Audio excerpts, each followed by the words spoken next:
Hello, everyone, and welcome to Dork Tales. This is Mage the Ascension Technocracy Zero Sum. You may be noticing that this is a mage game, and I'm not in the driver's seat for a change, because this game is going to be ran by none other than my longtime friend, collaborator, and mage buddy, Jen. So, without further ado, Jen, take it away. Hey everyone, I'm so excited to be here and kind of nervous, but here we are. Um, Welcome to Technocracy Zero Sum, episode 00. And it's really great to be here and great to finally get a chance to run this game that the plot has been in my head forever now. So, very excited about that. Before we get going, just wanted to let you know what tonight's going to be about. So, we're basically going over some of the basics of Mage, some questions that have been asked about the differences between Mage and Technocracy. Some of the rule changes, the house rules that are going to be in place for this stream, and of course, getting to know our players and their new Technocracy characters, which is very exciting. And so and the other thing that I wanted to mention before I get into everything else, our night and time is going to be Sundays at 6 p.m., but the first Sunday of the month only. So monthly, Sunday, 6 p.m. Starting next week, because Game 0, Game 1 made more sense. So, let us meet the cast. As I said, I'm Jen. I use she, her pronouns, and I am your storyteller. And let's pass it on to Kelly. Hey, everybody, I'm Kelly. I'm not your storyteller. I use he and him, and I get to play a mage game, which is something that happens like once every 5 to 10 years. So I'm pretty stoked. I'm an Aquarius. What else do you want from me? Do you want me to just introduce who I'm playing, or is that later? No, let's do that later. Okay, so that's me. Yeah, cool. Thanks. And Christine. Hello, I'm Christine. I use she, her pronouns. Yeah, in another mage / technocracy game. It's like this group does this all the time. Mm-hmm. It's like, this is, I mean, it's a good group for it. We're the mage like crew, it feels like. Mage crew. And down to Amy. Oh, hello. Hi, I am Amy. I use she, her, they, them pronouns, and I am excited for this. And yeah, it's going to be great. I'm trying to remember who I'm actually been playing, so that's going to be an adventure. She was playing Amy and Mool earlier today. I was playing Mool today. Yes. And last but certainly not least, Robin.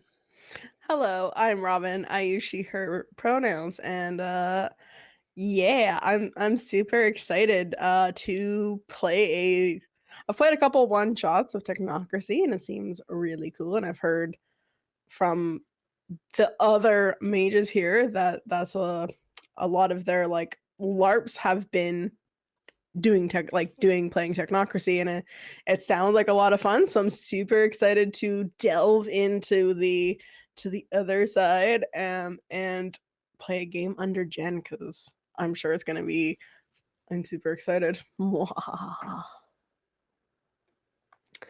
Great. Yeah, I'm super excited too. Yeah, so I guess without further ado, let's talk about Mage the Ascension and the 20th edition, and just kind of what is Mage, what is the Technocracy, just all that sort of stuff. Many of you, since this is being done through Patreon first, many of you are already familiar with our Victorian Era game. You're at least a bit familiar with Mage from all of the Mage games we have run on the channel, run and played. But for those of you who might be watching, say, later on YouTube stream, or or who just decided to jump into this game without having seen our other ones, what is Mage? Kelly, you have a lovely book there. I do. And Sorry. you are honestly the one who taught me about Mage and Technocracy, so I might just pass it to you for a little bit to just be like, what is this game we're playing? All right, so Mage the Ascension is a game that's set in the world of darkness, which is a dark mirror reflection of our own. Everything that you have wondered through childhood, adolescence, when you've been drunk or high walking down the street, hearing creaks and cricks in the shadows, bumps in the night, anything that actually is just in your head in our world may in fact exist there. But through self-preservation, each one of these creatures has found themselves under some form of supernaturally or politically enforced hiding system, a masquerade for vampires to keep them out of the public eye, werewolves scare people into forgetting them, things like that. Well, in this world, magic exists, but it's not the traditional type of magic that you might assume. Yes, there are wizards that are throwing down spells and summoning dragons. And yes, there are, well, mad scientists that are using Tesla coils to summon lightning into corpses. And yes, there are masters of kung fu who can redirect the flow of chi to heal wounds. But hey, so can miracle workers who pray to Christ or to Allah to do the same thing. Mage is a game where you are playing a person who has realized that reality, much like the Matrix, is not as set as you think it is, and that someone with a strong enough will can change reality, the very fabric of everything. The only thing about this, though, is that human beings are naturally...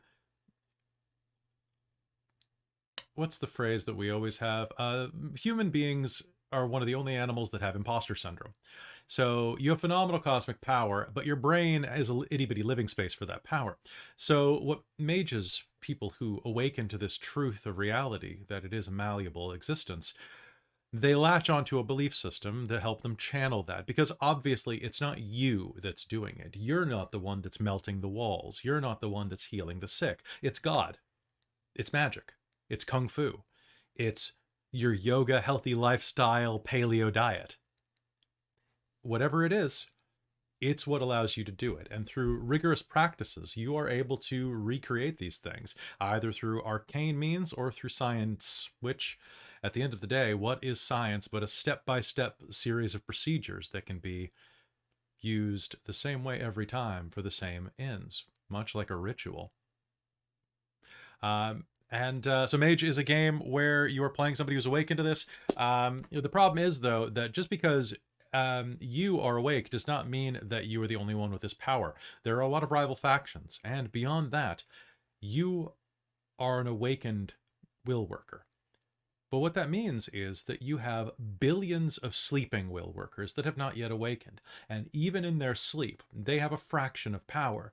And when you multiply that by 7, 8 billion people, well, you have a generalized belief system. Everybody believes that when you when you throw a ball, it will fall. When you light a fire, it will burn. When you are stabbed, you will bleed. So defying these things is to go against the innate belief system of the rest of the world. So unless you're careful, you will suffer the slings and arrows of the uninformed in the form of a metaphysical force known as paradox that strikes you in a number, but there is no such thing as paradox. tpublic.com/dorktales. But thank you very much, Michael, for the design on this one. But there is no such thing as paradox, but there is, and it gonna get you. Paradox being the force that keeps mages in the metaphysical closet about their magic, and that make mages have to be a bit more creative. For example, if you get shot with a gun and someone heals you, healing you in front of a live studio audience is a very bad thing. Pulling you into an alley and saying, "Oh, you got lucky, man, it's just a flesh wound." Well, we've all seen that in movies. Because consensual reality, well, let's just say consent counts. That's what I've got, Jen. I mean, that's great. And let me pour my drink, which is important when you're going to be talking a whole bunch. You're going to drink a lot. But right. Mhm. But yeah, that's great.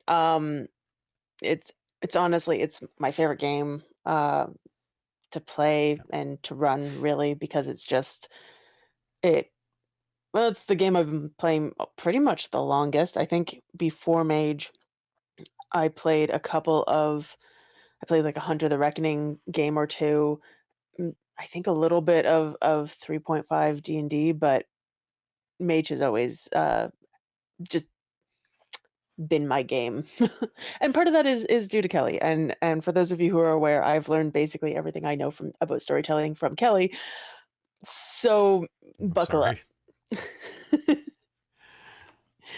Um, so in terms of the Technocracy, there are some changes from regular Mage, from the traditions of Mage, from the um, what you would normally play when you play a game of Mage. And part of that difference is the language they use, the lexicon. And so Mm. there are going to be a bunch of new words that we're going to try to use, but most of us are just very used to the old words that we have used in Breaking Tradition and Victorian Age. And it's hard to switch, honestly.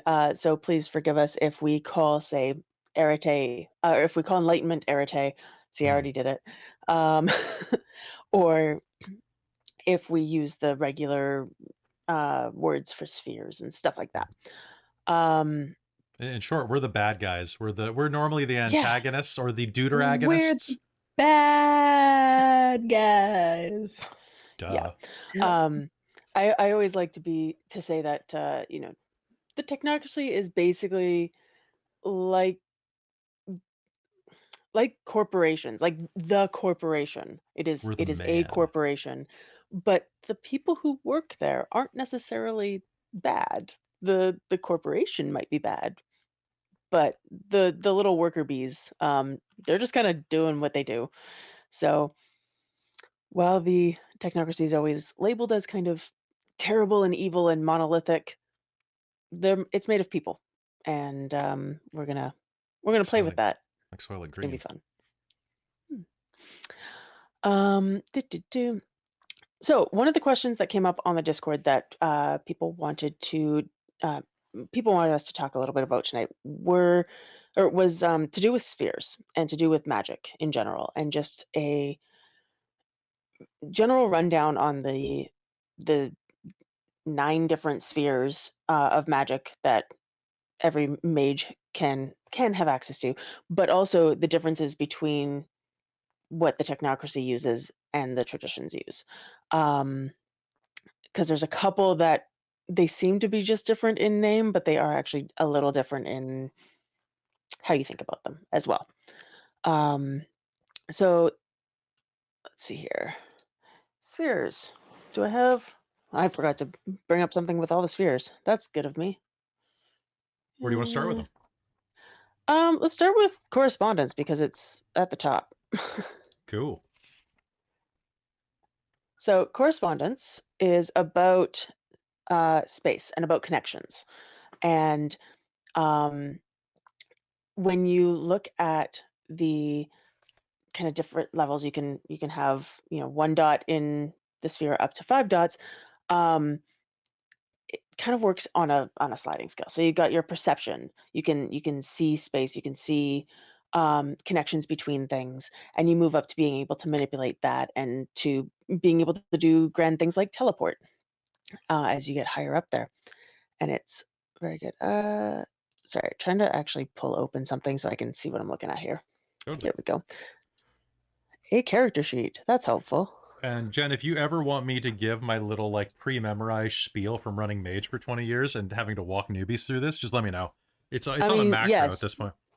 Absolutely do that because Okay. So I'll vamp. Tell me when you're ready. grandpa's- The correspondence, basically just picture anything with spatial relations, tying 2 points together, shutting your eyes and walking through a room, anything that allows you to connect to places or to see kind of like I always picture it kind of like as a wireframe blueprint of everything. Like you get a sense of everything in a location and anything that is connected to something else, whether metaphysically or not. Everything from like someone being connected spiritually to like their driver's license or a locket from their mother to a voodoo doll.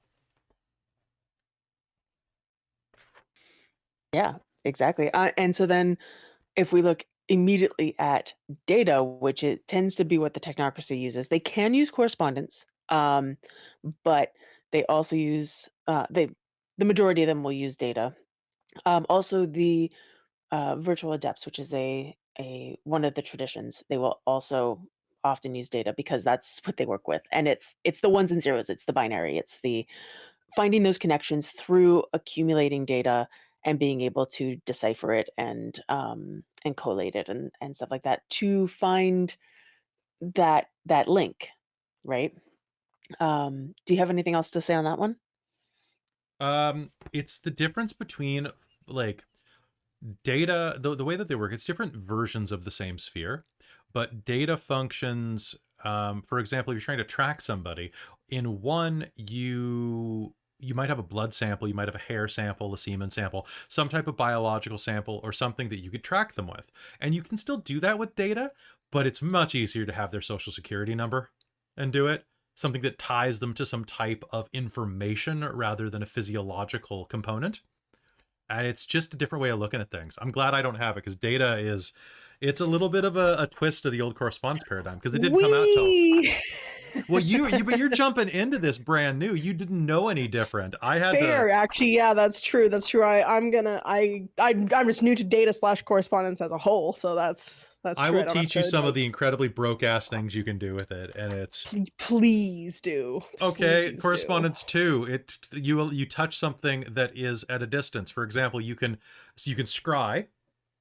You can also climb a ladder that's across the street, but you're climbing it here because you're making physical contact with it over there. What? Well, because you're just appertating your touch to the thing over there. Like, you could use it to like cop a feel from across a room if you want to. You could use it, which is always the joke way, right? Like, hey, I'm gonna poke him. I'm gonna poke. Yeah, or you could just like beat the shit out of someone from the next room over. What? Yeah, so long as you can perceive them, which at Correspondence 3, you can. Well, at Correspondence 2, you throw your perceptions into a room, and then you start punching the air, and you're like, this would be funny if this actually was like in your face. So it's like VR. So for like data would be more like thinking of it as VR, almost. Yep. Yeah. Cool. There you So, go. You and got then On that note, if you can punch with Correspondence 2, Yeah. what would it take to manipulate something in another room to hurt the person? Well, the easy way with correspondence is you can use correspondence to send other effects at a distance. So if you were trying to, like, I was thinking like electrocute someone with their phone would be forces. Mm-hmm. Okay. You can, so when you're using spheres, the easiest thing to remember about spheres is picture spheres like a tube or like a pipe. So you can't fit a larger pipe through a smaller pipe. So you can't put a bigger forces effect than your correspondence. Well, see, mentally, I was just thinking of like, okay, well, you could beat somebody to death. Yeah. Or if you could untraceably like insert a needle and put an air bubble in their vein and kill them that way. Yeah. It's even more untraceable because there's no fingerprints in there now. Yeah, you're just connecting 2 locations. That's correspondence 2, maybe 3. Guess who's got Correspondence 2? Yeah, it's awful. It's awful. It's Correspondence my favorite thing. 3, baby. As we're talking about Data. spheres, I'm going to give you the biggest piece of advice I have ever given on mage spheres. Don't think big, think small. Because everybody goes and they're like, I'm going to summon a dragon. And it's like, Fireball. you could, or you could have their stove explode. It still kills them. And when you go with the smaller things, they are much easier to explain Mhm. and therefore be coincidental and not invoke paradox. And which also lowers your casting difficulty. Yep. All of that. All right. So, as was mentioned last night, there is in the works a sort of mage podcast that Kelly and I will be doing, where we will likely go more into depth in a lot of these things. So, this is just me trying to give like brief introductions to these things. And if you want more detail, you can hopefully find that podcast as soon as we create it. Entropy is next on the list. Hey, want me to go? Or you got this? Entropy. You've got the spiel. I mean, honestly, why mess with success? Entropy is so entropy is really convoluted in a lot of ways. It's one of the spheres that I've always had the hardest grasp of. So to go off tangent for a quick second. So Mage the Ascension is what we're playing right now. Later on in the continuity, they would end this world and they would create another system called Mage the Awakening, completely unrelated, but they'd keep like the sphere rules, just change the name into Arcanum. And what in that point, what they did was they took entropy and they split it in half into two different Arcanum, so spheres. One called Death, one called Fate. So we're going to go back in time, and entropy is death and fate. It is exactly a mix of this, and that's really fun because the World of Darkness, the classic World of Darkness we're playing, is a very nihilistic game. It's all about the end of the world is coming, probably. So your fate is doom. And entropy is the sphere of probability, of like winning the lotto ticket, but it's also, because the destiny of the universe is heat death, it kind of leans into that whole entropy. Second law of thermodynamics, everything will degrade. It is much harder to push a boulder uphill than to let it roll downhill. And so entropy allows you to do things like, win a scratcher ticket, or, what are the odds that that guy's going to have a heart attack can be part of an entropy effect. Yep. Or like there's one in Victorian era where Evelyn like sprays something, does a matter and I think entropy effect, or there's what I think it's both, but to like degrade a pin in a gun or whatever, something like that, right? My favorite entropy is like, what do you think the odds are this door's unlocked? There's a chance. Yeah. Yeah. You can improve your luck or make someone a little more unlucky if you don't like them as much. Yeah, you can have a machine break. You can have, there's so much you can do with entropy, but it is the hardest sphere to grasp, honestly. Yeah. Yeah.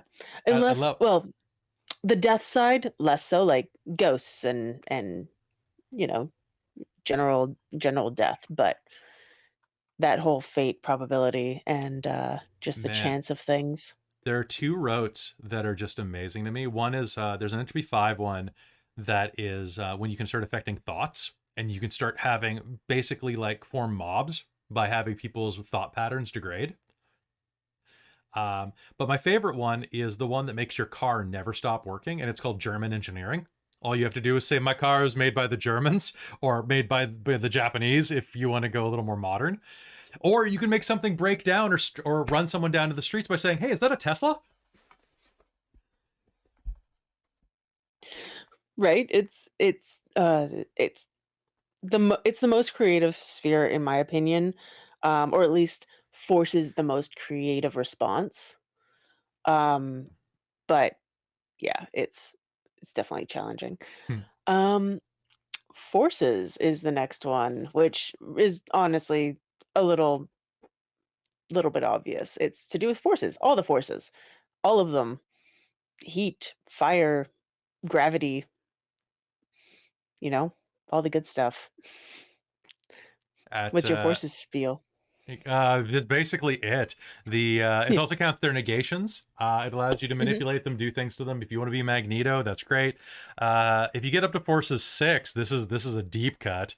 At forces 5 or 6, there used to be a joke that you could create Thawne, the force that defines gender in an area. Because at those levels, you can create your own forces. Like, you don't have to just be like, magnetism. You can be like, Thawne, I created this new thing. I don't know what it does. But now we all go by Fey-Fer pronouns in this square.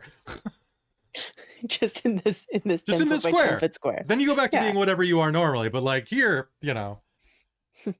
Here you're Thawne. That's it's funny that joke was a thing back in 2001. And it's not a bad joke in 2023. It's like, huh. It would make our YouTube comment section furious, but... Oh yeah, I'm looking forward to the comments on this one. Yeah.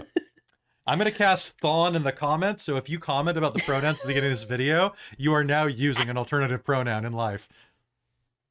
I mean, most of them like comment and leave immediately after we say our pronouns in the beginning anyway. Do not recommend channel. Like, yeah, well, go away.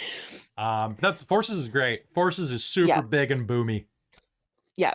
The other thing though is you can use forces, I'm going to say quietly, but like subtly, um, because you can do things like redirect the slight breeze that's moving through a room so that sound comes to you so you can eavesdrop on a conversation. You can um Listen in on phone uh calls just by going boop boop, yep, cell phone signal in your head. You can hear it on yep, your fillings. yep, absolutely. Um yeah, you can boost your internet for your live stream so that OBS doesn't go down and all of this stuff. I don't have forces. uh, um yeah, so life is life. Life is about life magic. It's healing. It's um, wrecking your life pattern if you want. It's making yourself stronger or more dexterous or just have, Prettier. yeah. Yeah, it's pretty basic. Then there's matter, which is everything that's not alive. Yep. It's the everything else. Mind, which is mind magic. Again, pretty straightforward. You're messing with people's minds. Um, Prime or primal utility, which is what Technocracy calls it. You want to talk about that, Kelly? Because I know it's Okay. yours. It's So as an associate of the Spear of Prime, so Prime. So you need to think about reality in the sense that everything is made up of something. Okay, I need you to think that reality itself is an element in the grand scale, because mages rework reality around them. They have access to this extra layer of reality. This manipulation of the the fundament, I suppose you could say. Prime is the representation of that. It is the sphere of reality. However, it's not like the I win button. I mean, it definitely can be in some fights, but what it allows you to do is directly manipulate reality or magical elements, if you want to call it that, things that tear apart other people's spells. It's great for counter magic. It's great for imbuing things with magical energy. It's turning on the tap of magic, basically. And at higher levels, it allows you to do things like, I don't know, you can make your fist realer than anything else around it so that it rips things apart like paper. You can use it to see magic. You can use it to counter magic. You can use it to hurl bolts of magical energy. You can use other spheres in conjunction with it to make magical potions that last for years and years and years. You can use it to bless babies. You can use it to curse babies if you want, I suppose. That's kind of a dick move. And it's a good one if you want to sacrifice some animals and get some extra quintessence, the quintessential energy. So yeah, and then primal utility just being basically the same thing except less mystical. Like it's just about using the essential or the essences of the world in general. So Technocracy had a really hard time going real scientific with that, I think. So yeah, I don't remember how uh, they said they did it, but yeah, I can't remember either. I have the book open to there, but what page is like it? 526 in the Tome of Tomes. Look at the tome. I still have mine shrink wrapped. I need to open that eventually. Yeah. Um. Yeah, it's like it's the ambitiously conscious human being who acts to further his or her self-interest. That's what they base Prime on. See, that's kind of weird. I remember when the Syndicate did it, and they just treated it like universal credit. It actually does say that the Syndicate treats it differently. I just hadn't read that far down. So But we don't have any I wouldn't be Syndicate characters, so like, so why would I? Yeah. why would you care? I was sad. We've got so many others, but we don't have a Syndicate, and we've got to double up. Well, I guess I'm technically sort of both, but like, But we still don't have a Syndicate. or do we? Secret Syndicate. Just secretly Chloe down there, played by Robin. No one.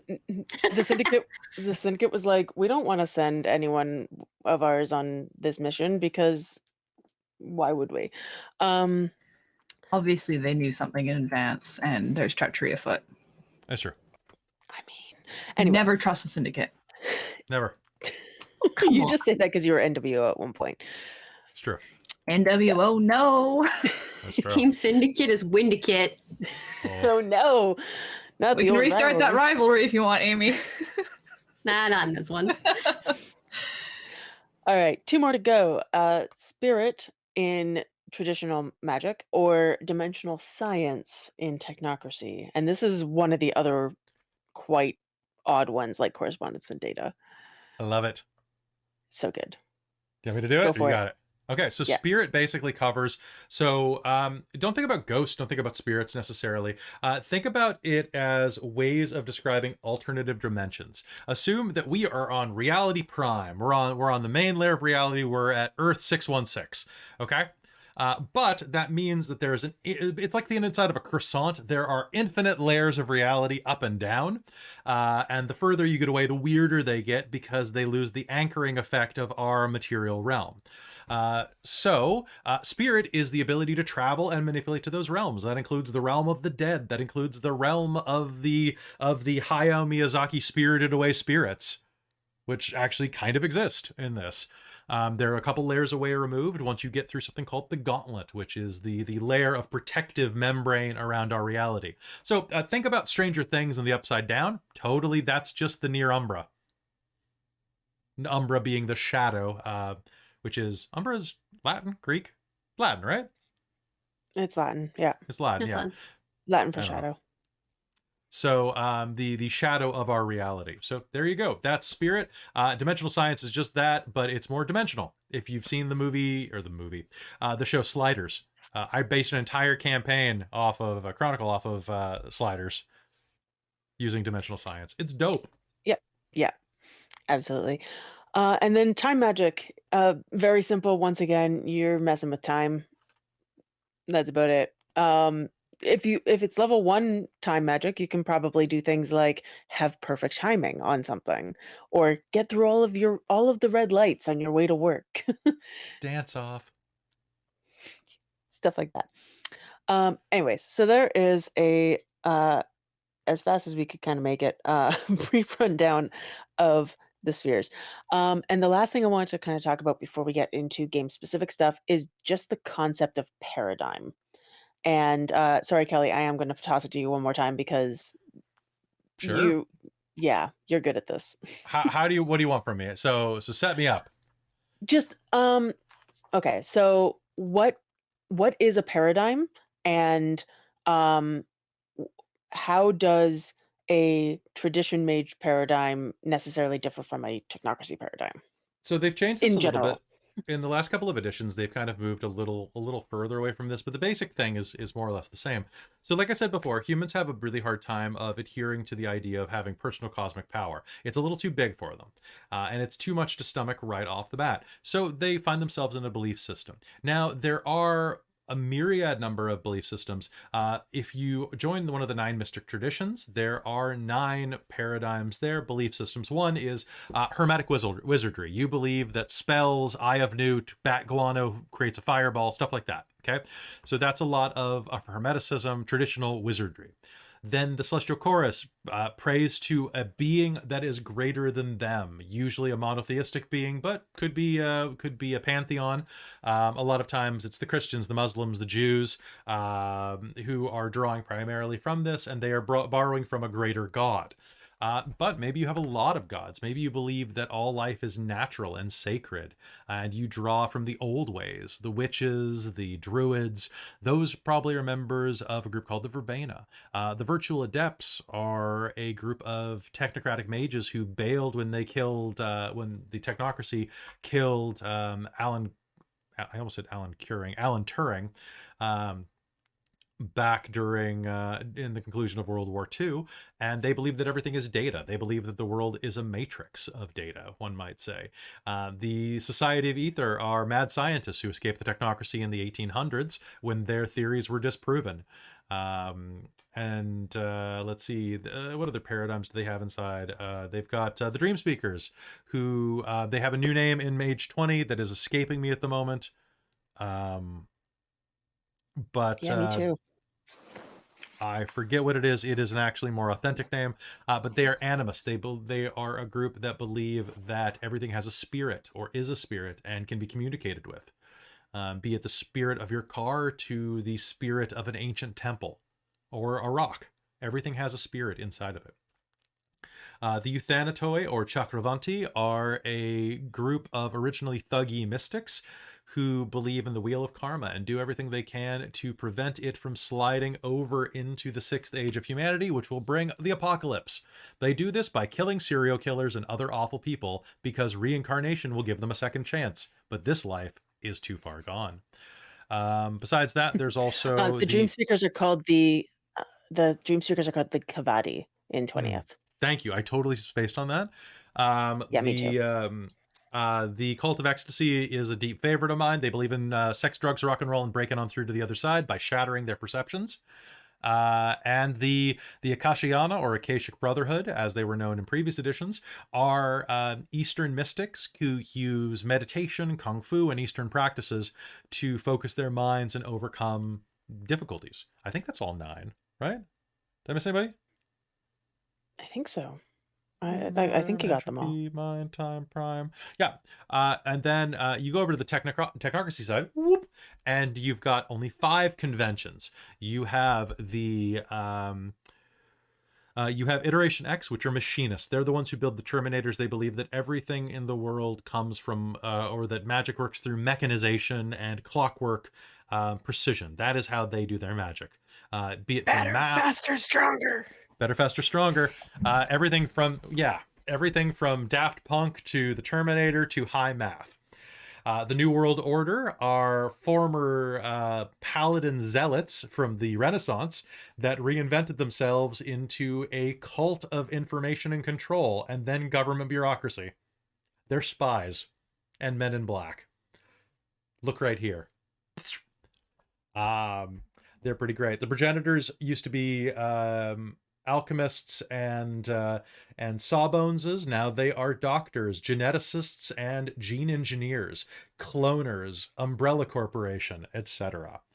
Then there is the Syndicate, which are the money men. They can take $1 and turn it into $1 million if you give them enough time. One of my favorite rotes in the entire game, one of my favorite spells in the entire game I've ever used on anyone, is at the beginning of the second Mage LARP I ran, and one of our good friends was playing this big, tough, hero of the people, kickboxer type guy.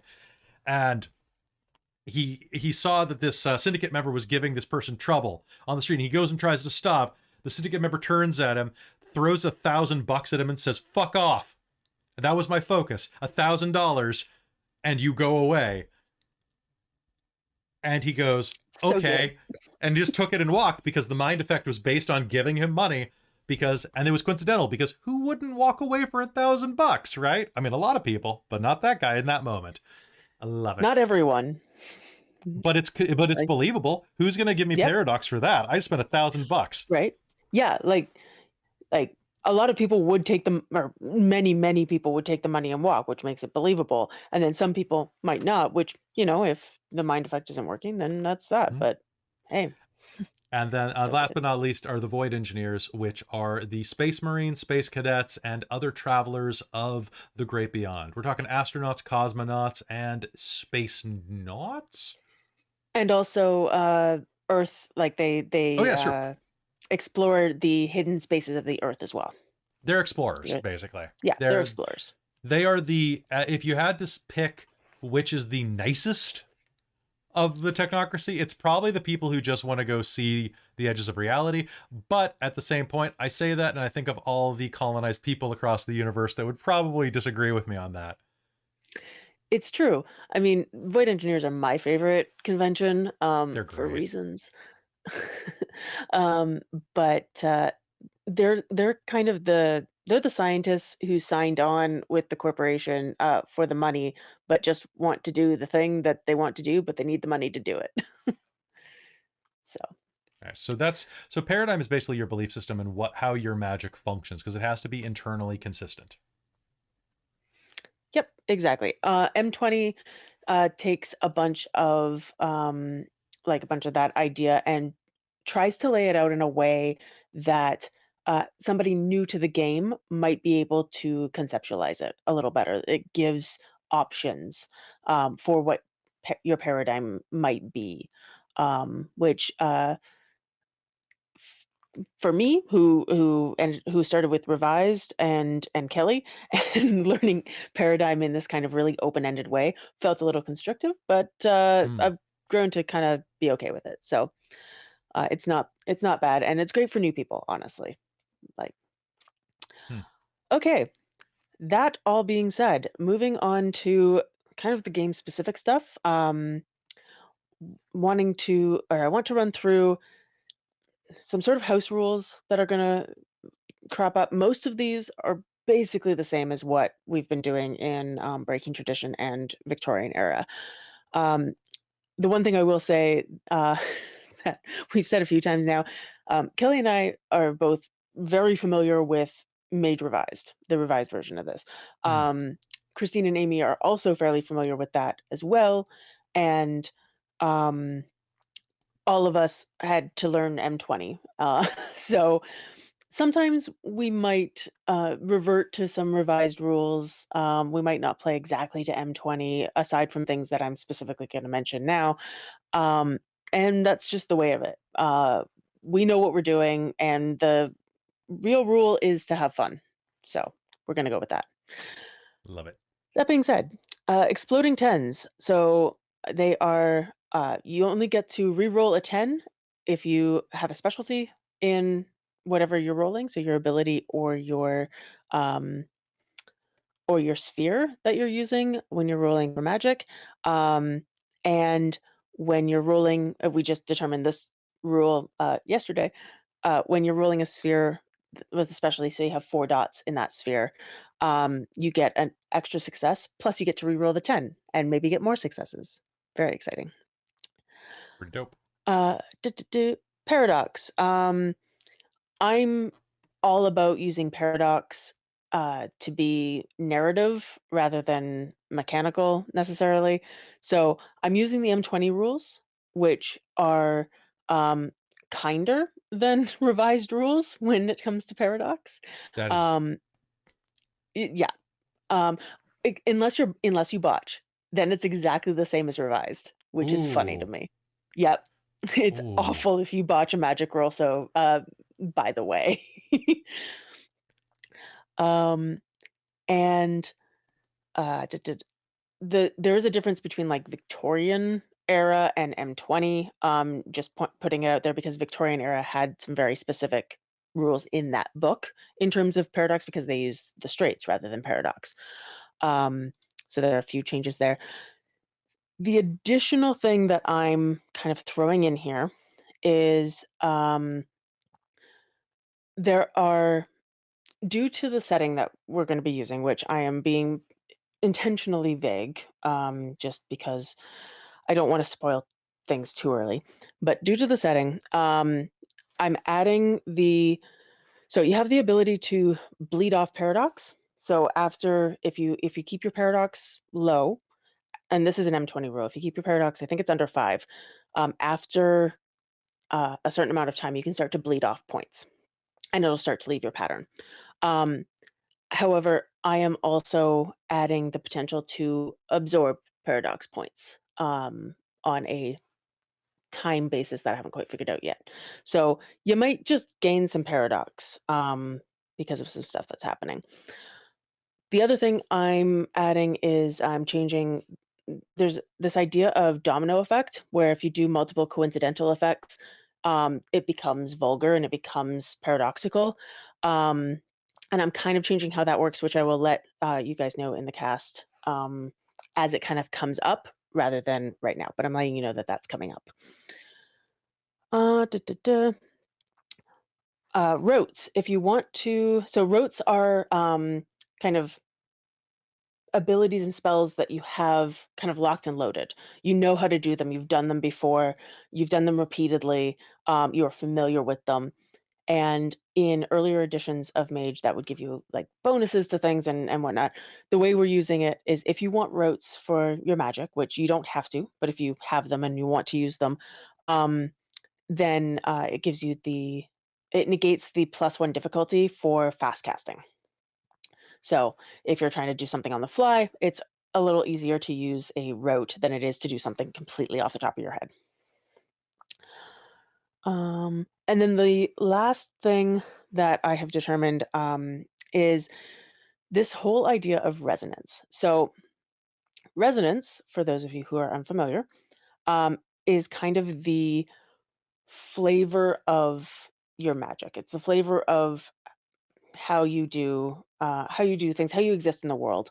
And in M20, they kind of took the idea of resonance from revised and they split it into two things. They split it into resonance and they split it into synergy. And the resonance I'm talking about is kind of a combination of the two. So I'm not using M20's split. Basically, I'm using the language from synergy, which is you have dynamic, entropic, or static resonance. And I'm not really using any of the M20's rules. So, but it's there. It's in M20. I don't fully understand how they split it, but they did. Kelly, do you actually have any insight on that? How they split it into synergy? I We're gotta not be using honest. it. I gotta be honest. I didn't read it. Yeah, that's fair. I only use No, resonance. Jen and I had like an hour-ish long conversation because I was opening up to resonance for the first time, and I was like, okay, Jen, you're saying this thing, but M20 is saying it this is synergy, and I was very confused. So Jen and I had like such a long conversation, and we just kind of went with like the other version because it's like, you know what, this makes sense. This is what you Yes. want. I just want to make sure I'm not confused because the Yeah, book and is telling me one thing. And I had forgotten to read M20 before. I was just like, yeah, resonance, because 3 of you know what the hell I'm talking about. Sorry, Robin. It's okay. You're so good in the other games. I forget Aw. sometimes. Anyway, yeah, it's kind of, so it's the flavor of the energy that you either put out into the world or that things put out into the world. So, you can usually see it on magical effects. You can kind of see it on people depending on things like what you're looking for. Certain locations might also have a sort of resonance, like a haunted house, that kind of creepy prickling at the back of your neck. That would technically be what you're feeling. The resonance is what I'm getting at. Zoinks, this place sure feels entropic, spoopy. Right? Yeah, exactly. I think you can also use it to detect people, right? Because a lot of people radiate this thing.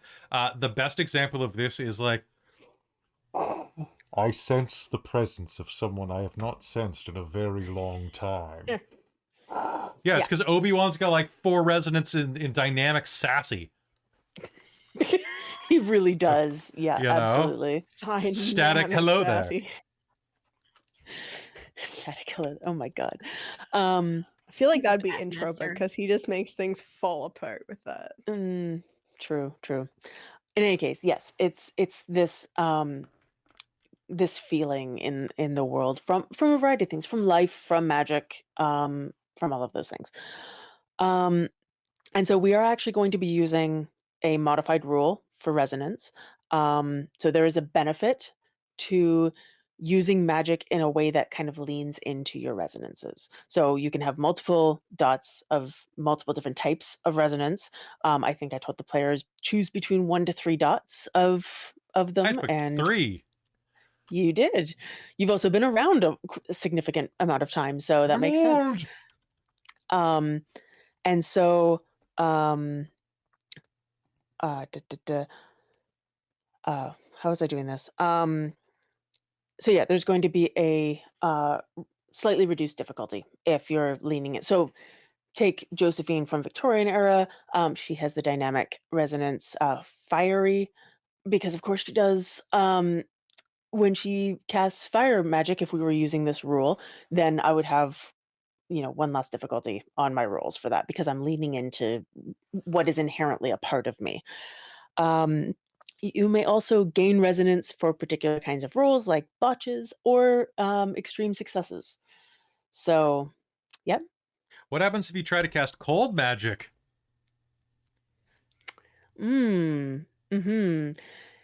Yeah, I think if it's inherently opposed to your resonance, most resonances won't necessarily have a direct opposition, but I think for the ones that do, yeah, it does increase your difficulty. I loved that. I love that because it means that you pigeonhole Ooh. yourself.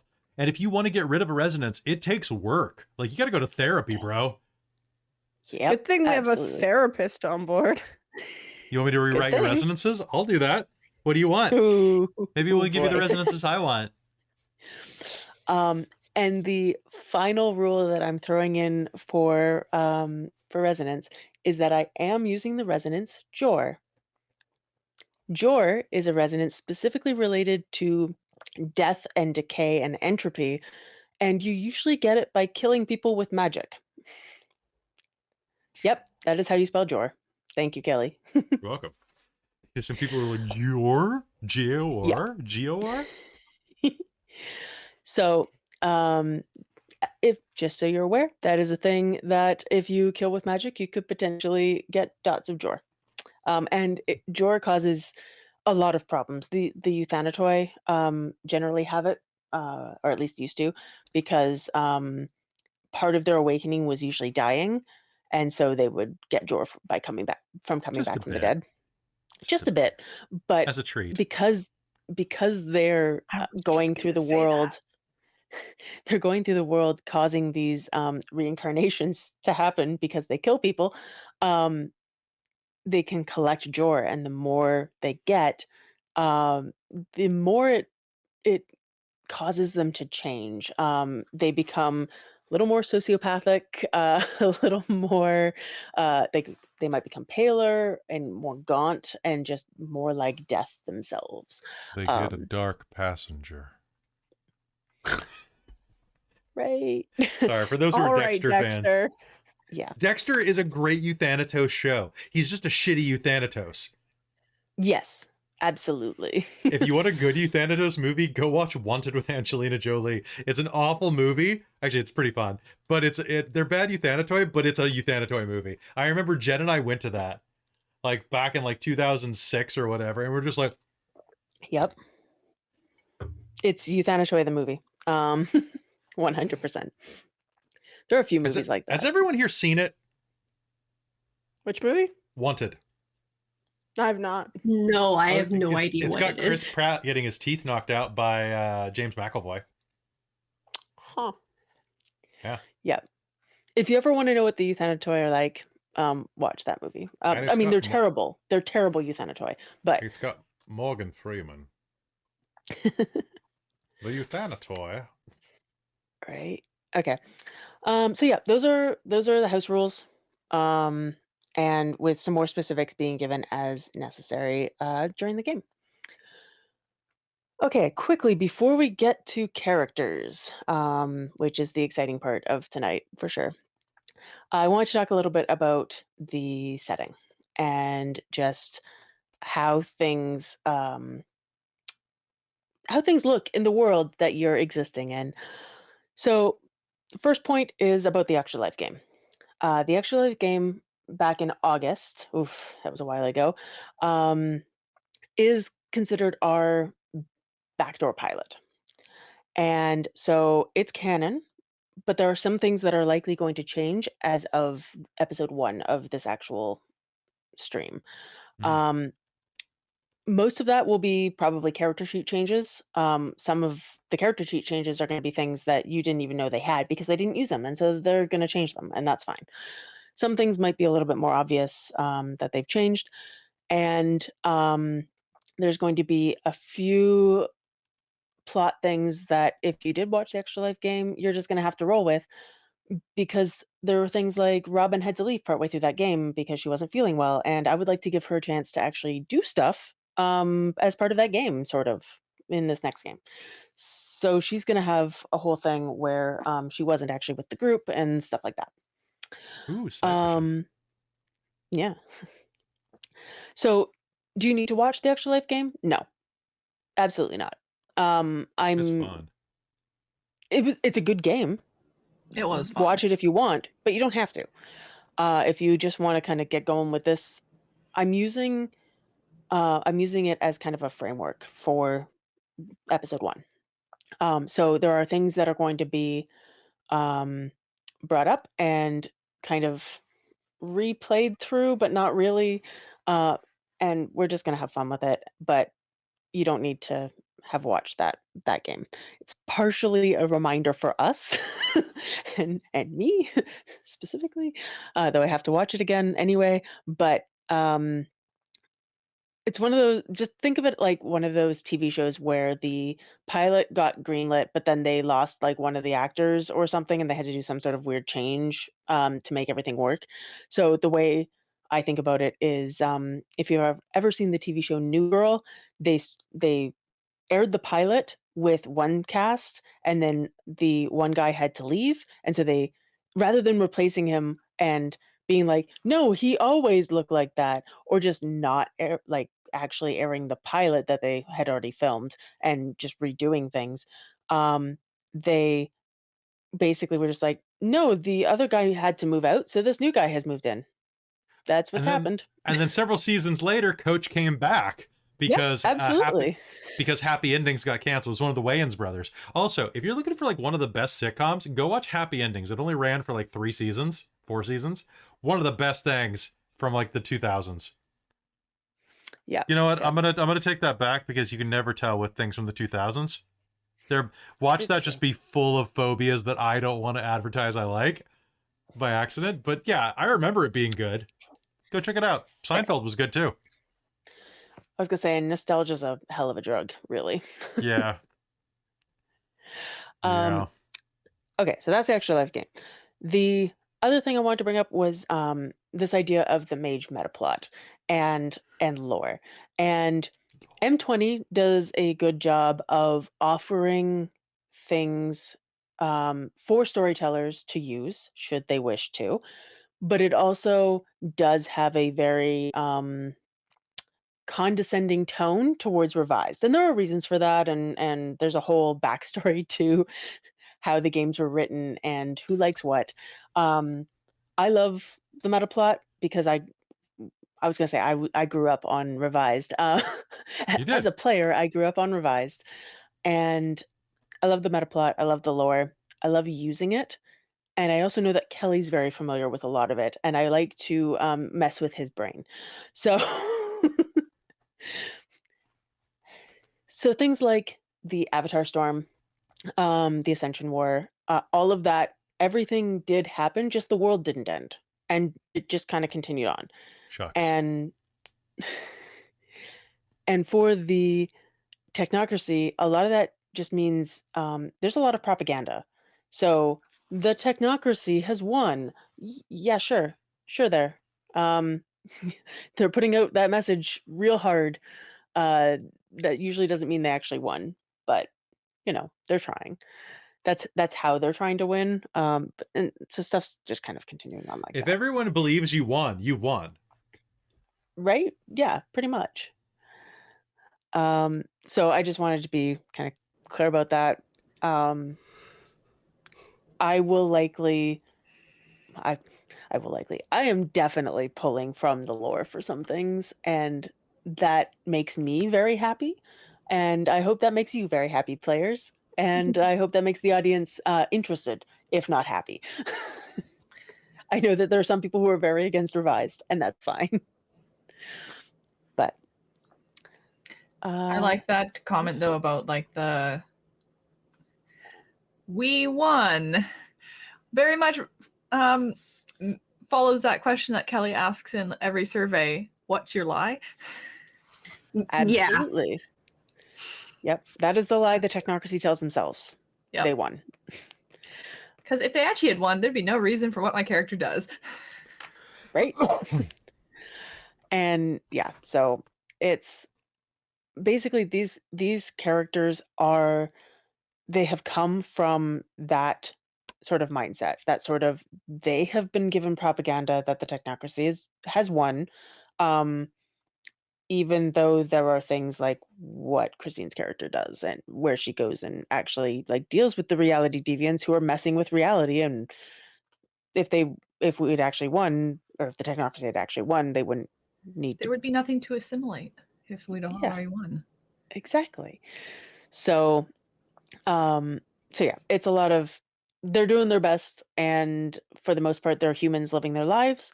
Um, but they also have to deal with people screwing with actual reality, and that's not they're not always the biggest fans of that in general in the technocracy. These people depends, but okay, I think that's everything I had. If it's not, if I've forgotten something, either feel free to chime in the chat, or it'll come up during game, and that'll be fine. Nice. So then let's get to the fun part. Characters. Let's Characters. get to the good part. So I'm gonna hand it over to you, each one of you, for as long as you want to talk about your character. Talk a bit about your convention and your faction, like your sub faction within the convention, if you know some stuff about that. If you want to talk about your spheres, or your your spheres. Why did you pick them? What's your character's favorite or the most used? What's the least used? These are all questions that wonderful Chandra Magic gave us in the Discord, and you're free to answer them as you wish. What's your arete or enlightenment in this case? Why did you or did you not spend points on arete? And talk a little bit about your paradigm. If you forget these questions, I am happy to remind you. All right. But let's start with Kelly. Oh, no, not me. So everybody, I am playing Dr. Nolan Westcroft. It's going to be me, but with a very long wig because I've decided he needs long hair because he's very unkempt. Nolan has been in the game for about are we 2023? Goodness, or 2022? Yeah. Okay. 2023. Oh, I yeah, thought you like were going late- vague there. I thought you were like, yeah.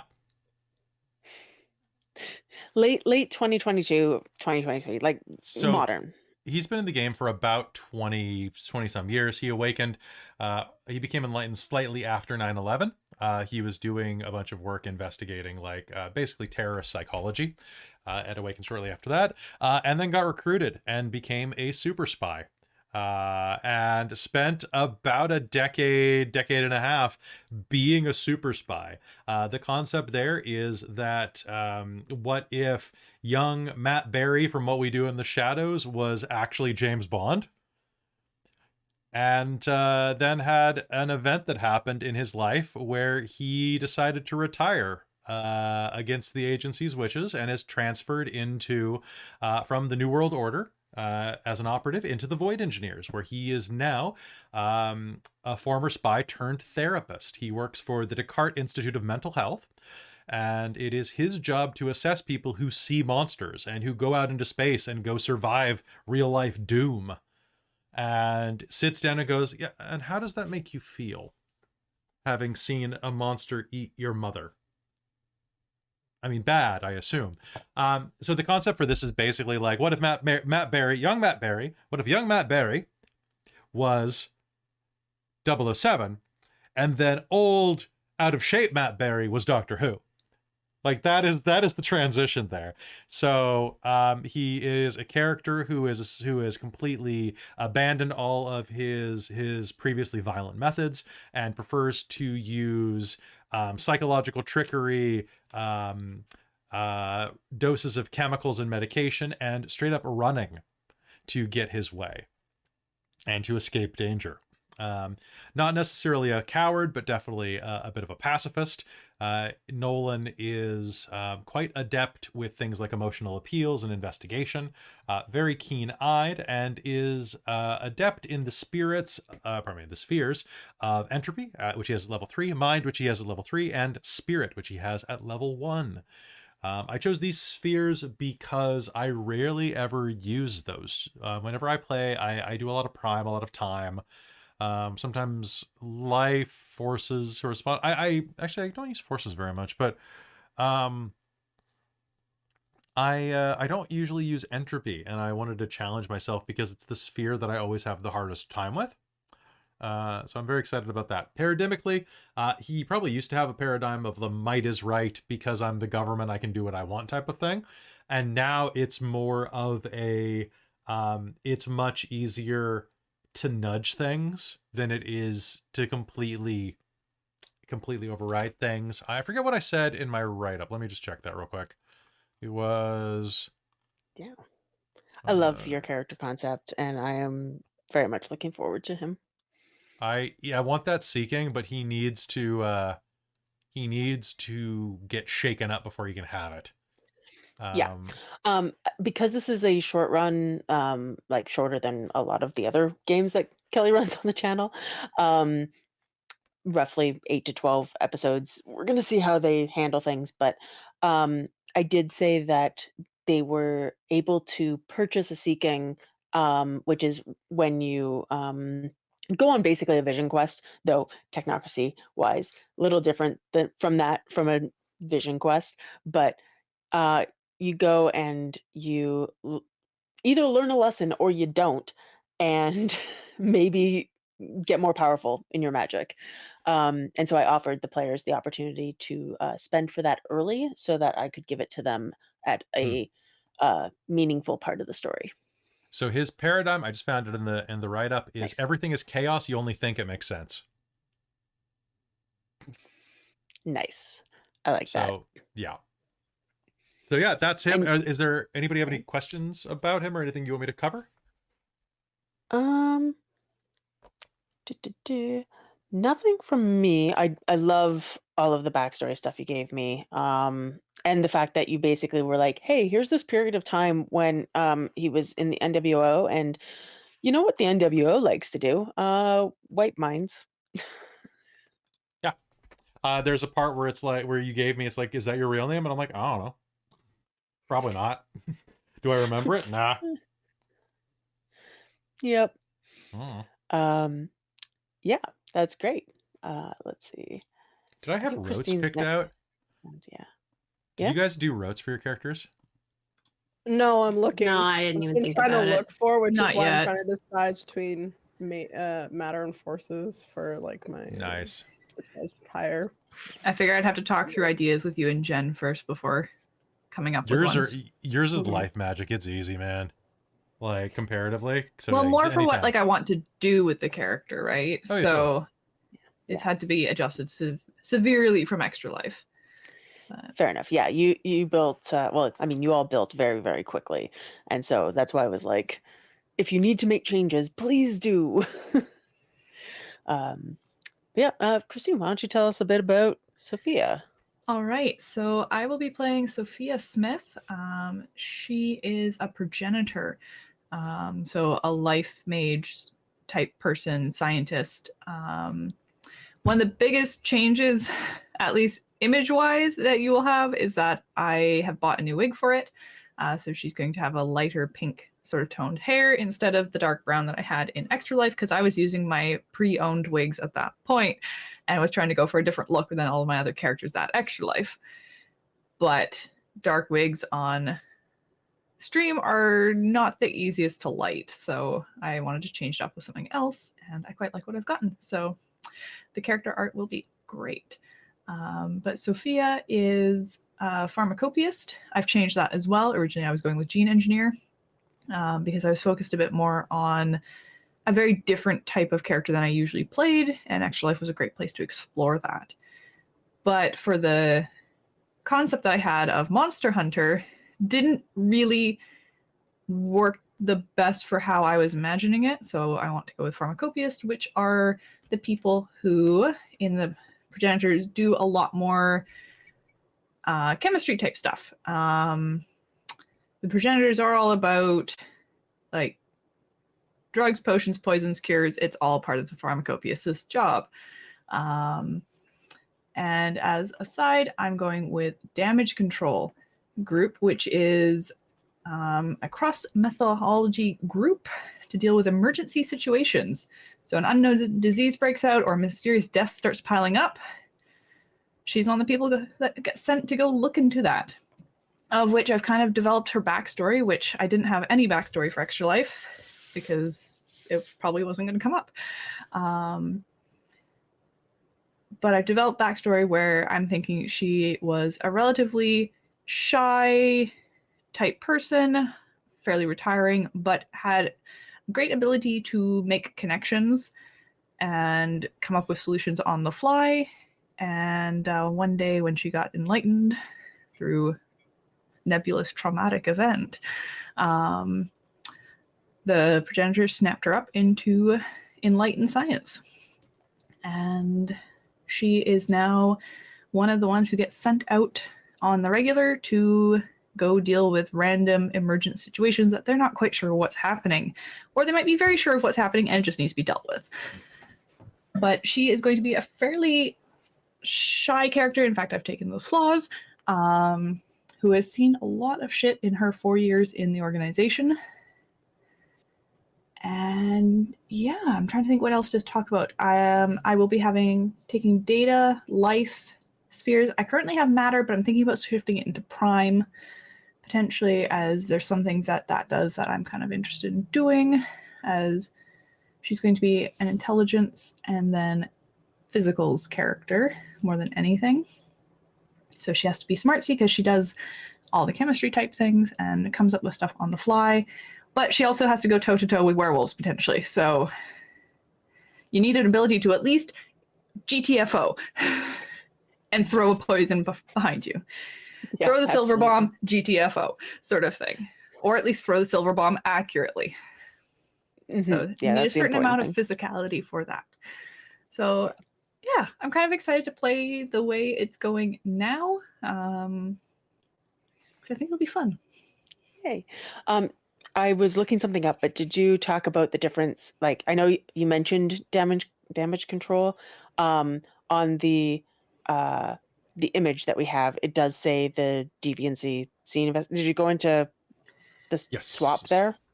No, I have not swapped Yeah, that so I yet. didn't say too much about that, but I did swap between them because DSI was kind of covered more in the original Progenitor side book, and it's not really in the Technocracy Reloaded book. So which faction are at you all. in now? You're in damage control? Yeah, Pharmacopoeist in damage control. It's the other one. Damage control is the methodology, so it's the smaller one. Okay. Or Yes, but I'm a pharmacopoeist who is part of the cross-methodological group. Oh, okay. Damage control is the smallest one. Yeah. It brings people from all the groups in to do. Yeah, so I guess it's bigger. So monster hunting. I'm going to list you as a damage control on the ad, okay? Okay. But yeah, we kind of went with the idea that you might have even been part of a deviancy scene investigative team previously, and then they restructured as Restructured, and now it's damage control or Now it's something along damage those control. lines. So same general concept. yeah. Awesome. I did not, I think, get my paradigm as well fleshed out as Kelly did in style of saying it, but basically the idea of anything could be fixed through mixing stuff together is roughly the concept. Fair enough. Yeah, you combine the right ingredients and stuff happens properly. Yeah, stuff happens. It's great. It's just science. Mm-hmm. It's what alchemy evolved into, except the traditions also still use alchemy. See, the difference between alchemy and science is that we take better notes. Right? Exactly. Also, and our reactions are the same. We have what would it be considered? I've forgotten the word. Reliable. Yes. Reliable. It's how alchemy turned into chemistry. It just became more structured and exactly. Damn those alchemists. Reliable results. Or philosopher's stones. Right. Yeah, great. I'm very excited about your character too. I know that for the Extra Life game, it wasn't quite what you were hoping for, but no, I wanted to try out Progenitor because it seemed kind of cool and a lot of fun, but at the same time, you don't necessarily want to be the character who has to stay behind in the lab every time. Like, so there's a certain amount of stuff that you you kind of have to pick and choose what you can do in order to actually play a field style game versus, say, a lot of our progenitors in, say, our last LARP did a lot more, because you could just say downtime was they spent all the time in the lab coming up with stuff, and then in the field they already had their stuff already, etc. Right. Yeah.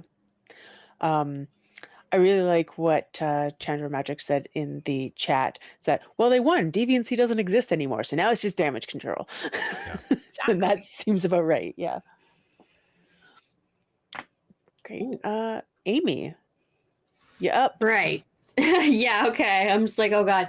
I only half remember what this character was like, but I do know that I went Void Engineer with Heather Anderson and part of the Earth Frontier division as not so much an explorer or like a race, like not so much that side of it, but more the I want to make things and repair ships and do the like tech and engineering side of things. So I focus very heavily on like the crafting and the modifying devices, and very much the technology can do anything with if you apply it right and if you build it properly, and also if you smack it enough times, it'll probably start working again. So I definitely don't have it as a coherent paradigm, except that I can build it, and if it doesn't work, I will make it work. Yeah. And I think your character is the one with only 2 dots in enlightenment. Yeah, I decided to go. Normally I dump into that and go for it, but no, I went 2 dots in enlightenment, and I kind of went across the board with my spheres, as in like correspondence 1, like, or data, dimensional science, entropy, forces, matter, and prime, and yeah, all at low levels 1 to 2. You're much more of a have fun. generalist. Yeah, like I went like computers, technology, crafting, science, paraphysics, because you know I'm dealing with dimensional science. So this is someone who's like hasn't been enlightened terribly long. Like I'd say, I think I said a couple years, but got roped into it because of their mentor, who was generally not a reliable mentor, and also they're not particularly, or Heather is not exactly the most liked by the Technocracy or the Void Engineers in general. She's a little expendable. You know, I'm not really sure how much to put in that, but yeah. Yeah, fair enough. I know that I went with it's like she's here to build things. She doesn't really care about what other people are doing, but maybe she would like to at some point. Yeah. Maybe make some absolutely. friends that aren't machines. Yeah, you've kind of been dragged along on. So for those of you who maybe haven't watched the Extra Life game, the long and the short of that game's premise was that these characters were sent on a mission on a submarine to an underwater base that had gone dark, and hadn't been heard from in months. Pardon me? Under the sea. Yes, under the sea. Everything was not better down where it was wetter. Take it from me. You sure? You sure? That was fine. I probably. So some stuff happened, and they escaped, and that's kind of where we're at right now. But yeah, but yeah, Heather was just kind of dragged along on that as like this will be good for your career development. Come help me. Got assigned for it, and it's like, is it though? Is it a good idea? Are we sure about that? Yeah. So very awkward. Doesn't really have much standing in or previous like career established like some of the others, and hasn't really had any field experience either. So this is very, very new. So I'm thinking they'd like probably like mid-20s, early 20s, like just got out of school, just got their training, and has just gotten signed on to this, and it's like, yeah, this is great. Yeah, It's you've great. you've done a little work in dry dock, and now they're like, okay, time for your first away mission. Best of luck. Yep, exactly. Yeah, good times. And last but not least, we've got Robin. All right. So I am playing Tegan Warner, who is a biomechanic out of Iteration X. So the people that the folks that brought you the lovely hit marks, she works in that. She works in the research and development sector of that, slash sometimes she goes away on scrum missions if they're going to be especially exciting, because she's kind of has a little bit of a screw loose. She had a very traumatic hiking incident when she was 19. She was a normal just at a high school girl living in Seattle, and she went out in the woods one day and got attacked by a cougar, the mountain lion type, not the single older women type. Yeah, rawr. And Although. she was in the hospital, and couldn't afford the bills to basically save her life. And just by happenstance, there were some technocracy agents that offered you the like once in a lifetime, like we'll save you, but you have to come work for us. And she's like, sure. Well, like I can't really do this. It's either life or death. And so she is indebted to the Technocracy and has been working for them she's like, I picture her in her mid-20s now, and she's working for like at least 6 years at the Technocracy, and she through that really adapted the paradigm of better, faster, stronger. She wants to basically turn herself into a hit mark, because she believes that is the perfect human right there, is that we can make it better. Yeah, exactly. Yep. Your So she heartbeat's coming in kind of has weird. Yeah, I know. She has a cybernetic eye on one of that, because she lost one of hers from the initial attack. So she has an implant. She has some cool finger guns that you'll see that she will use hopefully in this game a bit. And she just constantly, through her research, also just researches on herself. So one of her flaws is addiction, and she's addicted to modifying herself. Just trying some stuff out there. Body mod extreme. Yeah, she's body mod extreme. And Robin, yes. does your Zydrate come in a little glass vial? It comes in a little glass vial. A little glass vial? A little glass vial. And yeah, I've figured out I've spread my spheres a little bit differently than the initial Extra Life game. She is going to do still mainly, she's data 3, but I've kind of switched it up to forces 2 and matter 2, so she can kind of through that manipulate both forces and matter around her, using her things like implants or technology that she has available to her.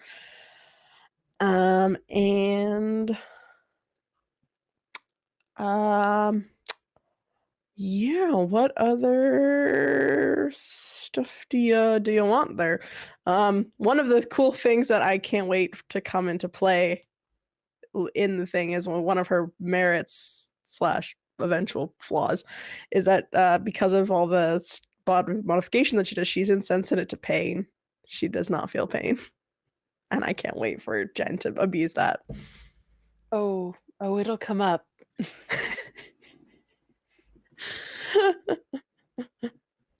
just creepy words. Yep. Yeah.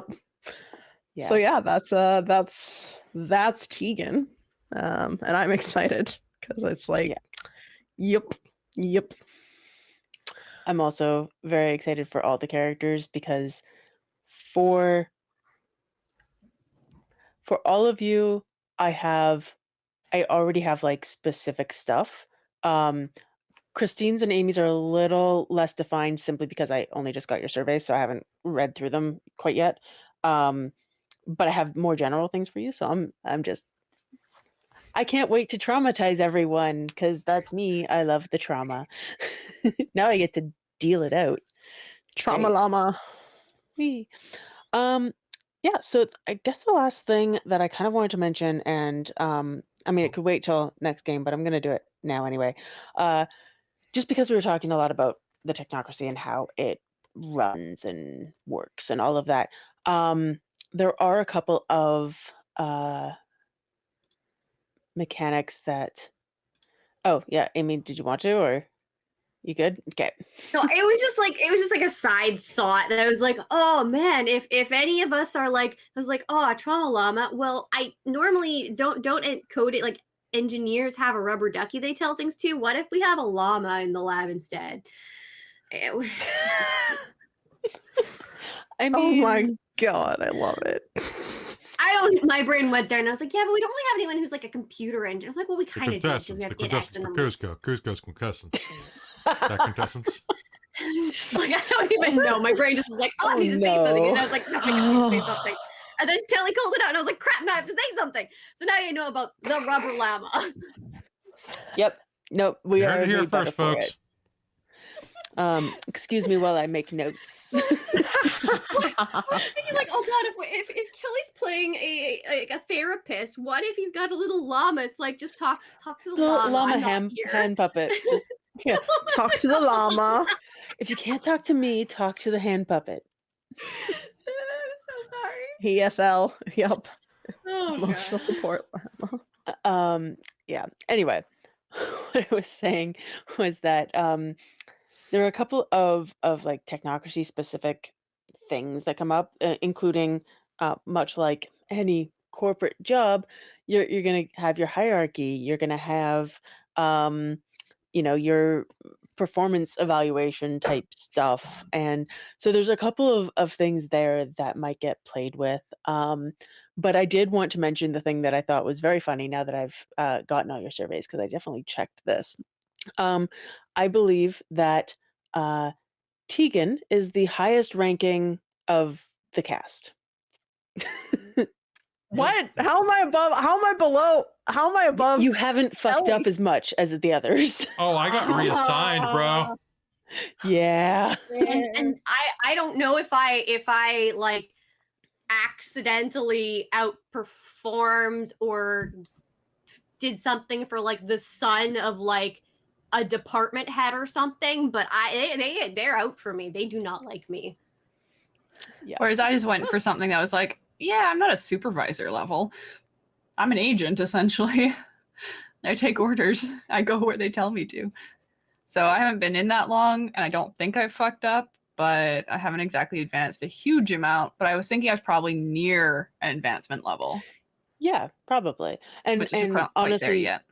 Tegan's probably, just been promoted Yeah. somewhat recently, right? Like, and honestly, the of like the NPCs and whatnot, you are not high ranking. It's just of the cast, you happen to be the highest ranking individual. Just because that's funny to me. That is funny that the least experienced player is the highest ranking. It's perfect. It's 100% perfect. Yeah, exactly random. From newest mage player to senior ranking technocrat. Yep, absolutely. But yeah, that's pretty much what I had for tonight. Unless there are, any questions from the chat, I'll let the lag catch up and see if there's anything from there. Anything from any of you guys? Anything you want to know that, I haven't told you already, because I've told you a lot, but. I don't think so. I mean, I'll probably be double checking some of the house rules later. I jotted some of them down, but I never remember. Yeah, we'll toss them up on the wiki. So, Jen, if you want to start that page, I'll add to it later. Just copy the D&D house rules page over. Oh, Yeah. Oh. Oh, we lost Kelly. Bye, lost me. Kelly. Hold on. We still hear you. Yeah. Yeah, I think. Hold on. I mean, Sorry, I was I- playing with your correspondent. I was playing with some data, and I guess I fucked up your Oops. video feed Uno momento, there. por favor. Which, Jen, I've just looked back Yeah. through the chats, Mhm. and I can't find anything in the Extra Life chat in Discord after the game or in either of our chats about extra XP after Extra Okay, Life. I So I think think- it may have just been said at the end of the game. I don't remember now. Yeah, I'll double check the YouTube stream after this and let you know, because I'm pretty sure I think I gave some. If not, I meant to and thought I had, so I might still revise the number Okay. I did give you. Cool. That's another thing is because we're on Patreon and because so no promises, but we're playing with ideas to see if we can do something like channel points. We'll see if that works, but no promises, none whatsoever, because we have no idea. But because of that, and because it's a short run game, and because I want you guys to have the best ability to push back against the fuckery I am going to throw at you, I am giving significant XP that might seem obscene otherwise. So you're welcome. I want to buy up all my abilities. Just all the abilities. I want specialties. Fair. Yeah. But yeah, I'll double check on the Extra Life XP and stuff. Hmm. And No, I think I'm good yeah. personally, though. Cool. Like, I'm excited. Cool. I'm excited I'm too. also very excited. Mm-hmm. Yeah, this game appeared not fully formed. There had always been this inkling of an idea, and I thought it was going to be a book that I was going to write. Except that would require me to actually finish writing a book.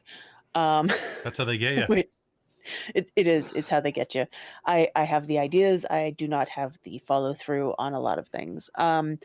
But then one day last summer, I was just like driving, or spring or something. I was driving, and suddenly the plot for this game just kind of appeared, mostly fully formed in my head, and I went, "Oh no, Oh no. what have I done? I need to run this." So yeah, it's gonna be a good time, I think. And I've already been gushing about fun things I have for people, and not telling them what it is, because anticipation. But yeah, that's everything I have. So it's been a bit of a short little chat tonight, but I've had fun, and I hope you guys have too. It's good. Yeah. Yeah, it's been good. Yeah, no. Mhm. Good to work through some of the stuff and chat about it. And yeah. Looking forward to next week. I will hopefully have something special to kick it off by then, so long as I get my writing done. Exciting. But yeah, let's do outros, I guess. So yeah, I'm Jen, and welcome to Technocracy Zero Sum. I'm glad to have you here, and I'm so excited to be playing and running this game, because I'm playing in it too as NPCs. That's the Kelly? trick. I'm playing, Anything but you wanna only say? one guy to my knowledge, although he might have multiple personalities eventually. Who knows? I'm excited to be doing that, and I just gotta remember, because everybody really liked the voice I used for him, and I have no idea what it was. I was like, this is just like a weirder, nicer version of my own voice. What's going on? I just don't know what it was. And it's gonna like be they hard like your not to voice or do it as something. Matthew Barry. My name's Jackie Daytona, super spy. I think you were just kind of chill therapist sounding in a lot of Is it ways. just kind of chill Yeah. therapist sounding? Just Like have I to kinda go used- watch the YouTube edit. Yeah. Yeah. Did I kind of use just one of these voices? Hi, how's it going? It wasn't I quite don't that know. high, but No, not Yeah. quite that much, but Yeah. You weren't okay. Ryan Reynolds. Oh, hi there. Hi, this is Ryan Reynolds. I'm going to be doing. Hi, I'm your therapist now. I'm actually an. Well, just don't spell it. yeah. Christine, anything you want to say on our way out? I don't think so. I think I've said it all about the character. I'm Cool. looking forward to playing it. I need to trying to decide if I want to use my regular voice or come up with a voice for it that's not falling constantly into like Darcy's Irish or my Southern Win. Just have it be Win. I could just be Win. The Technocracy is No. winning. Though it would have to be a very different type of win because I actually have the shy flaw in this one. Yeah. Though the impatient flaw does kind of follow up with win as well. But I would not be quite as personable. Oh yeah, as Random says, there's a bit of stuttering and mild-mannered nervousness. That's what I Yeah. remember. Yeah. Yeah, you were acting like pretty mild-mannered. Yeah, it was like the Academic like the putting the glasses up and I think that was even one of your rotes or something. yeah, it was. That was the action, was doing that. Oh yeah, everything was calculated. I think in flashing the lights off your glasses or Yeah. something was like a mind control effect. Yeah. It was amazing. It was so Yeah. good. He's all subtle, man. Like he's a spy. Yeah. It's good. Doo-doot. I mean, I could just kind of talk like this the whole time for From whenever I have to Georgia. talk as Sophia. Are you from Georgia? Sweet Georgia. Maybe Yeah. just a little bit. It's an easy voice for me to fall into now. So Fair. Yeah. Amy, any last words?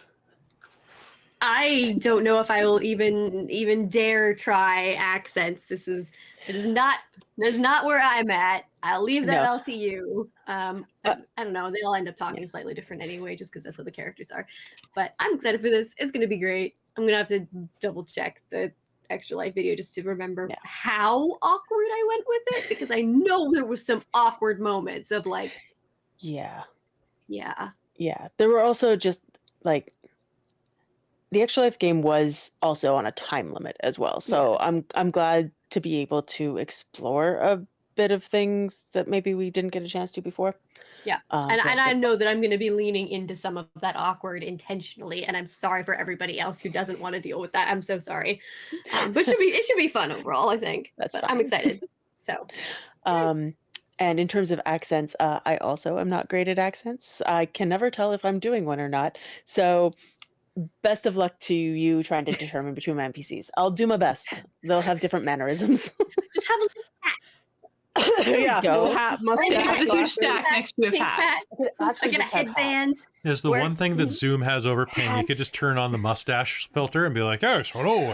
Yeah, exactly right. Yes, Get on it, yes. Ping. Everything else is wonderful. We just need that.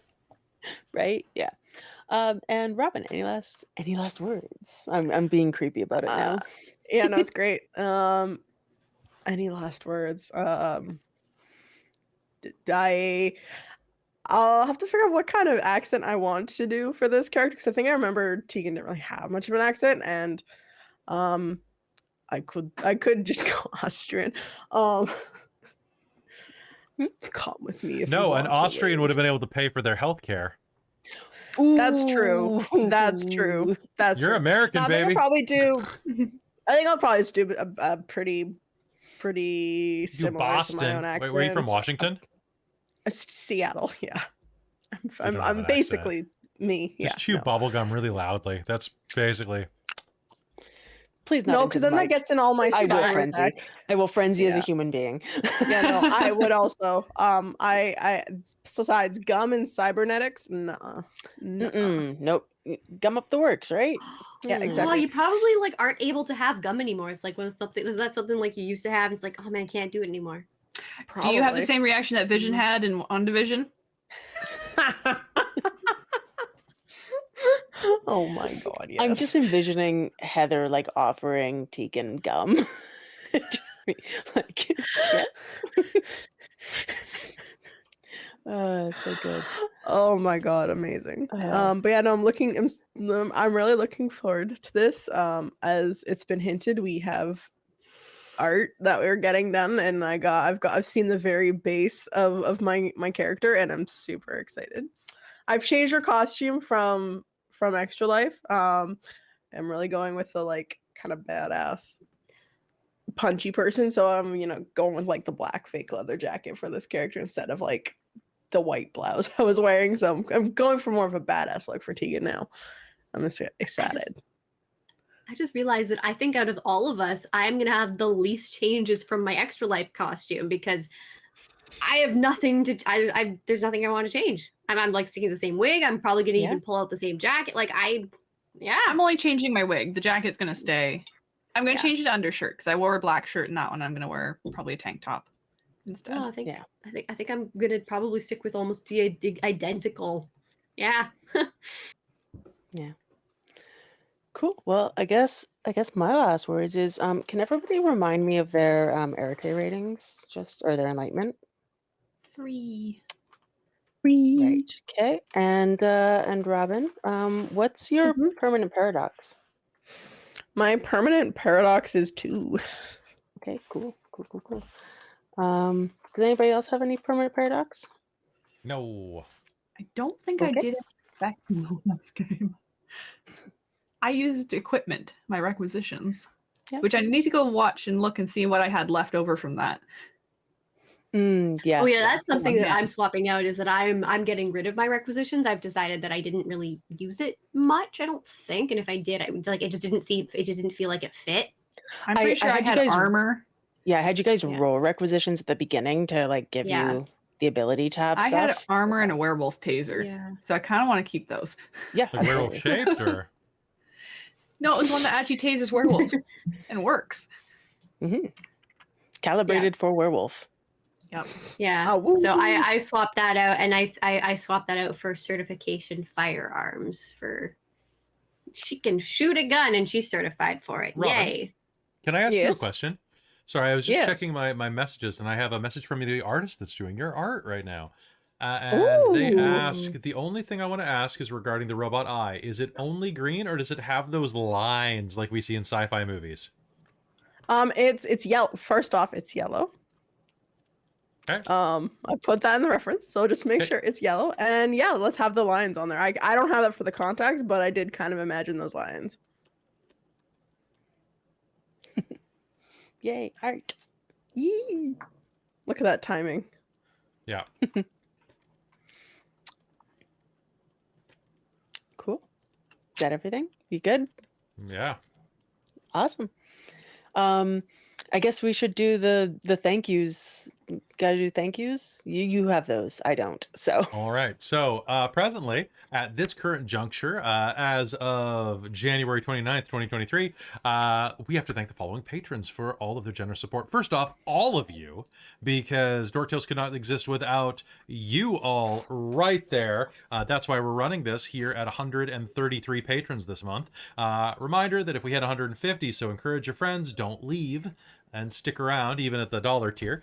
At 150, we get a Star Trek Adventures game ran by Millie. At 175, I'll probably convince somebody else to run something. But at 200, I will run an Avatar Legends game, you know, as, you know, we're airbenders and stuff. It's going to be rad as frick. And I got to thank everybody here, starting at the top with our world building producers at the moment. That is Jade, the maker of monsters, and Shulton. Thank you both so much for being the top tier that is honestly available. I also need to thank our divine producers, DM Michael Gray and my mom, Jan. Thank you so much, both of you. Thank you to our demonic producer, Precarious, to our wizard of the Patreon, Tammy the Forever Cleric, to our princess of the Patreon, which has now been renamed the High Council of the Patreon. That is Taryn, the Traveler, Buddy, Trezelta, Amberthist, Cubby Gummy, Raven with Baubles, Karasha Urquhart. Sorry, I thought I saw a spider on my mic. But it's actually just it's a fruit fly. I just saw it running around. So Krasha Urquhart, Drew Thompson, Sergio, Chef Aladeth, LaRuke, and Sorcerer Sanguine. You're all amazing, and we love you. Because of you, I get to eat food. Thank you. Dork Tales Food is is good. a phenomenally complex and time-consuming undertaking that I would not have believed even 2 years ago. And you allow me to do this as a career. So thank you so much. And thank you so much to all of you. Jen, thank you for agreeing to do this for fun on the channel. And thank Yay. you all for joining us on this adventure. do you also have to thank Ping? I thought we already told them they were great. You but mentioned thank you. Ping. Thank you so much to ping.gg for allowing us to stream for free in high def. If you like the way we look, it's because of ping, not because of bone structure or makeup. It's just ping. We actually look like gophers in real life, and then ping puts people filters on us. They're pretty good. See, I was gonna say we're like Mool, and we're amorphous blobs. Amorphous blobs of just like You're not general. supposed to tell. 100%. Yeah. But thank you so much, ping.gg and Bryn, for providing us that amazing web service. If you also want to stream in high def at very reasonable rates, actually, go to ping.gg today and give help. Also, go buy some Bones coffee with code DorkTales, or go get some dice with code DorkTales10 at Adventure Dice. Do other stuff too. You know, take a nap, drink water. Hydrate. Hail Eat. hydrate. Hail hydrate. Oh, yeah. Okay. I said it. I got to do it. But- That's all I got. all right. Well, thank you all for watching, and have a good night. Bye. Oh, all right, YouTube. We will see you next time. Be sure to come back tomorrow night for Strixhaven, a curriculum of chaos, which I have to go finish writing right now. So I'm glad that Hey, we you have have an this evening. before 8. I haven't eaten much either. So Which, big love. After all the talk of cake in the chat, I'm gonna go have Right? ice cream. Oh man, that sounds like a great Yeah, I've idea. been Oh, having this ice low key cream. urge to like bake a chocolate cake, like an absurdly like rich one. But I don't bake. I wanted chocolate so- brownies the other day, but I didn't want to make them because I didn't have a mix. All right. And mixes are We're easy. gonna go glut ourselves. Have a great night. Bye, everybody.